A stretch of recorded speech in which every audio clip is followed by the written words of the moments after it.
Drugs party కూపిలాగే పనిలో పడ్డారు తెలంగాణ పోలీసులు. శనివారం రాత్రి ఏం జరిగింది, సిమ్లా టు మొయినాబాద్ డ్రగ్స్ కహానీలో ఉన్న వ్యక్తులు ఎవరు అనే ప్రశ్నలకు సిట్ టీం సమాధానాలు వెతుకుతోంది.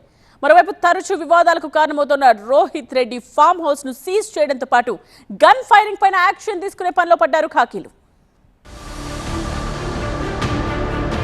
మొయినాబాద్ డ్రగ్స్ కేసు విచారణలో స్పీడ్ పెంచారు పోలీసులు. మరోవైపు ఈ కేసు విచారణకు 9 మందితో ప్రభుత్వం సిట్ ఏర్పాటు చేసింది. సిట్ చీఫ్ గా చేవెళ్ల డీసీపీ యోగేష్ గౌతమ్ ను నియమించిన ప్రభుత్వం సభ్యులుగా greyhounds commander Ravinder Reddy, Shadnagar DCP Sirisha, eagle డీఎస్పీలు బుచ్చయ్య, హరీష్ చంద్రారెడ్డి, మొయినాబాద్ ఎస్హెచ్ఓ మల్లికార్జున, ఎస్ఐలు కోటేశ్వరరావు, వెంకన్న, సదత్ అలీని నియమించింది. రోహిత్ రెడ్డి ఫామ్ హౌస్ లో పార్టీ మూలాలపై విచారణతో పాటు దుబాయ్ లింక్లు, డ్రగ్స్ దందా, నమిత్ రియాలిటీ వ్యాపారాలపై సిట్ విచారణ చేయనుంది.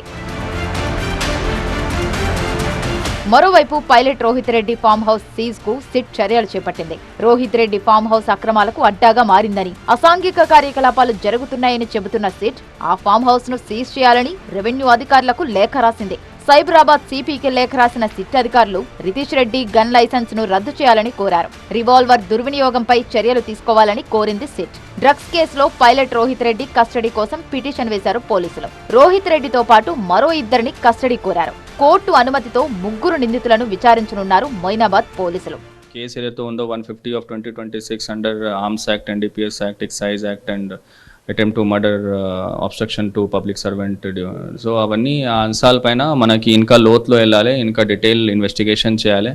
సో NDPSలో ఏదైతే సబ్స్టాన్స్ ఉందో ఎక్కడి నుండి వచ్చింది, ఎప్పుడు అంటే ఇది రెగ్యులర్ నా ఆర్ వన్ టైమ్ నా, ఇవన్నీ దానికోసం మనం ఒకరిని స్టేట్మెంట్ రికార్డ్ చేస్తూ ముందుకు ఇన్వెస్టిగేషన్ ముందుకు తీసుకెళ్తున్నాము. మొయినాబాద్ డ్రగ్స్ కేసు FIR లో కీలక అంశాలు వెల్లడించారు పోలీసులు. డ్రగ్స్ తో పాటు మందు పార్టీ జరిగిందని FIR లో తెలిపారు. తాము ఫామ్ హౌస్ లోకి వెళ్లగానే కాల్పుల సౌండ్ వినిపించిందన్న పోలీసులు బుల్లెట్ సౌండ్ విన్న వెంటనే అప్రమత్తమైనట్టు చెప్పారు. తాము పోలీసులమని, ఫైరింగ్ చెయ్యొద్దని గట్టిగా అరిచామని FIR లో వెల్లడించారు. తాము హెచ్చరిస్తున్నా మరో 2 రౌండ్ల కాల్పులు జరిపారని, మీరు కాల్చండి, ఏం జరిగినా నేను చూసుకుంటాను అనే మాట కూడా గట్టిగా వినిపించిందని FIR లో చెప్పారు పోలీసులు. తామంతా గట్టిగా అరిచేసరికి ఫైరింగ్ సౌండ్ ఆగిపోయిందన్నారు. కాల్పులతో పోలీసులను తీవ్రంగా గాయపరచాలని అనుకున్నారని, కాల్పుల తర్వాత ఫామ్ హౌస్ నుంచి పారిపోవాలని చూశారన్నారు పోలీసులు.